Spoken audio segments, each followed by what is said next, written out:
Hai Impiana, bertemu anda dalam House Tour. Hari ini kita nak bawa anda ke sebuah rumah yang istimewa yang terletak di Putrajaya dengan konsep tropical modern contemporary. Jom. Hai Impiana, jom masuk.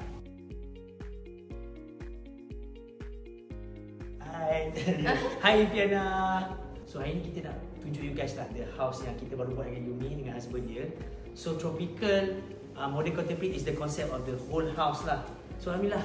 So inilah ruang tamu yang kita hasilkan. So banyak penggunaan material kayu kan. Betul tak Yumi? Betul. Apa lagi? Diorang, what we like about them is diorang bagi elemen surprise. So kalau dari segi ruang ni, masa asal kita buat, kita memang fokus view dia. Macam view bagi nampak. Bila masuk kita nak that wow factors tu.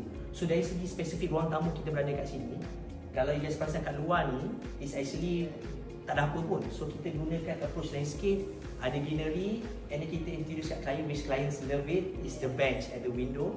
So dia boleh chill, and then dia boleh duduk sambil tengok TV, and juga dapat that connection daripada luar juga. Dan juga dekat bahagian TV ni, kita memang highlight kat client, kita maximize storage. So dekat bahagian TV ni pun kita memang buat wooden look with some marble untuk bagi nampak resort dan juga ada luxury sikit, and banyak storage. Kalau you guys nak tahu, dalam ni semua storage kan.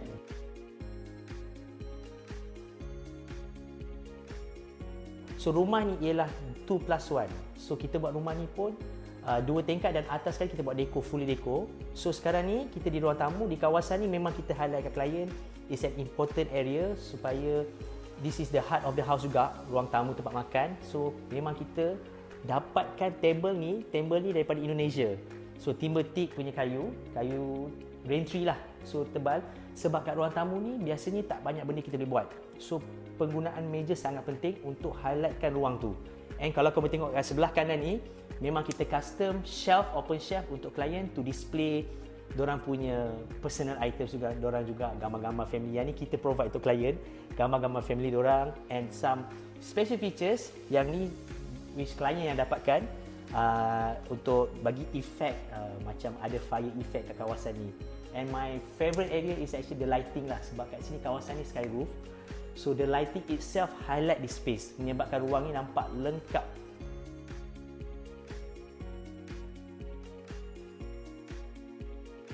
Dekat sini satu lagi sebab kita propose kat klien dry kitchen ialah sebab dia dah towards the end dah ruang tamu tu dekat kawasan ni. So untuk material, dari penggunaan material, kita ada satu island kat sini, and kita ada satu toy unit. So untuk island ni kita menggunakan quartz sebagai dia punya material. So quartz ni satu material yang sangat bagus sebab dia tahan lasak, and then dia tahan daripada light scratching and heat juga. And kita banyak guna material melamine dan juga laminated. So untuk melamine, specifically melamine, dekat toy unit yang korang tengok ni semua ni kita gunakan melamine. The door itself is laminated, and kita ada guna composite fluted panel kat bahagian ni. So composite fluted panel ni sangat bagus digunakan sebab dia datang satu piece terus, senang nak pasang, senang nak maintain. Kiri ni pula kita ada kawasan nook area. So kita memang custom made special bench untuk klien kita. They can have their light eating dekat bahagian nook ni. Bahagian sinki ni kita memang specially make kat sini sebab senang untuk klien nak buat light cleaning ke apa ke daripada dining kitchen dia. So yang ni is adjustable, and kita boleh adjust dia punya water pressure dia. And last sekali untuk korang, yang ni satu bahagian yang pintu ni kita guna laminated. So it's a hidden space. Asalnya tak ada dulu, sekarang ada. Dulu dekat belakang masuk biliknya. So yang ni ialah hidden space untuk ke musola.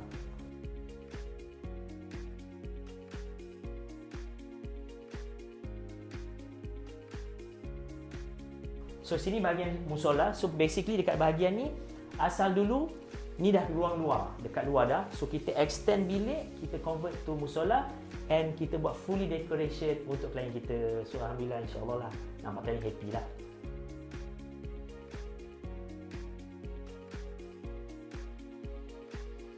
Okay, ni nak pergi kita punya wet kitchen. Okay, sebelum kita masuk, nak explain pasal pintu ni. Pintu ni actually one piece je. And then Nafis suggest pakai glass door untuk ada pencahayaan dari luar dan rumah ni sentiasa terang. Jom kita masuk.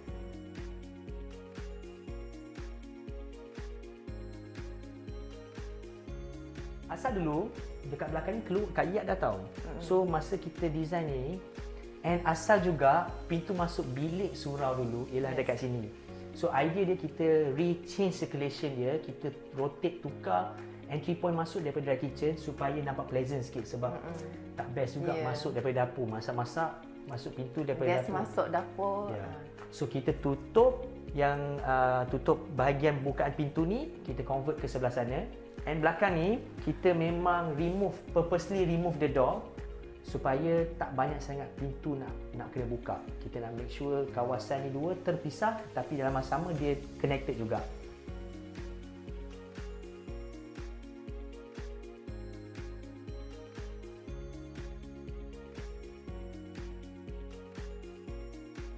And satu lagi yang menarik untuk pintu ni ialah pintu ni is folding door. Dia tak makan ruang. Kalau korang tengok sini, kita buka ni. Ni, kalau dia lock, kita boleh jadi macam ni. So dia tak banyak makan space.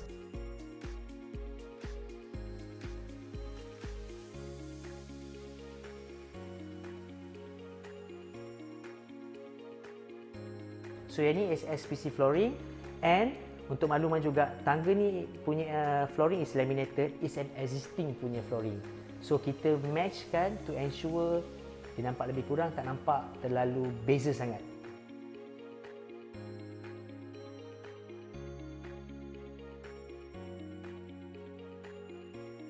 This is mezzanine floor lah. So dari segi asal dulu bahagian ni ialah ada railing. So kita propose kat klien, kita enclose kawasan ni. Kawasan ni kita nak ensure ada pencahayaan dan juga pengudaraan. Kita saja klien kita buat this type of window which can be ventilated juga.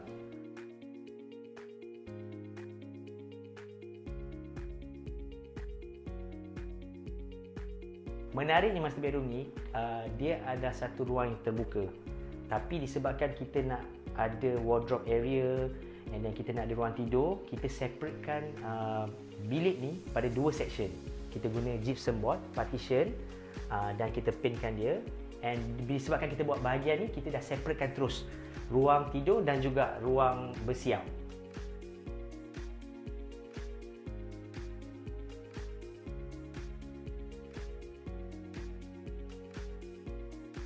Untuk my bedroom, I just explain to Nadia, bedroom specific just ada katil. Tak nak ada things lah sebab I just nak sini untuk relax and tidur. Untuk basically untuk bilik Yumi ni, kalau kita notice still ada tropical touch, which is tapi simple je, kita letak ada plant. And then yang lain tu kita gunakan dua colour, natural colour and more to something yang relaxing, tak too much. Untuk kalau perasan, untuk bedsheet kita banyak guna colour putih. Walaupun putih tapi still ada texture punya material.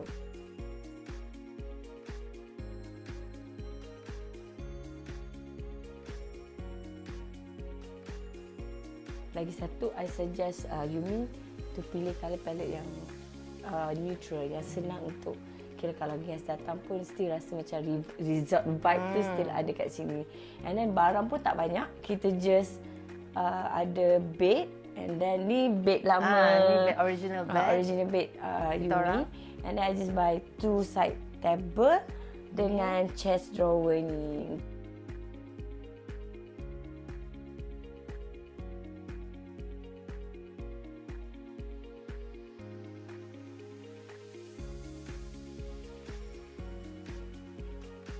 Basically untuk bilik anak-anak, kita just bagi tahu apa anak-anak suka and kita just provide katil dengan almari. All the decor design cozy guys. Ya, terima kasih. So basically bilik ni kita tak ada buat any renovation or cuma penambahan satu je. Kita cat dinding ni as a feature wall. Kalau korang perasan, dia ada pitch shape kat atas tu. Itu bila mula-mula kita orang plan putih je. And then bila kita tengok kena ada something to hit. Orang kata nak bagi lagi konsep tu naik. Dan kita colourkan dinding ni dengan menampakkan pitch roof tu punya shape. Bila kita dekor bilik anak-anak, kita create the space tu memang function untuk diorang. Contoh yang kat sini kita fokus kena ada, not necessarily kena lah, tapi kalau ada, dia create the mood for the kids. Dia tahu benda ni tempat dia untuk buat kerja, and dia create mood untuk diorang buat sesuatu dalam bilik ni. Oh okey, satu lagi, pemilihan cat sangat penting ya.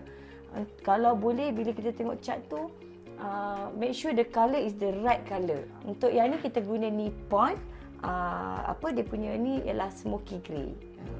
Smoky grey ni really helps lah, sebab smoky grey ni is a friendly colour. Kalau kita design selalunya kita guna friendly colours untuk fit perabot mana-mana ni. Biasa, especially perabot yang lama. Macam ni perabot-perabot yang telah dipindahkan dari rumah lama ke baru kan. So yang ni, this is one of the trick lah. Untuk sebab dia macam colour corporate sikit. Yes, that will senang gila nak masuk dengan mana-mana perabot. Tapi satu lagi tips lah, janganlah pula colour semua grey. Nanti ruang tu akan jadi too moody. Untuk budak-budak grow up, kita perlukan banyak cahaya, natural light. Okay.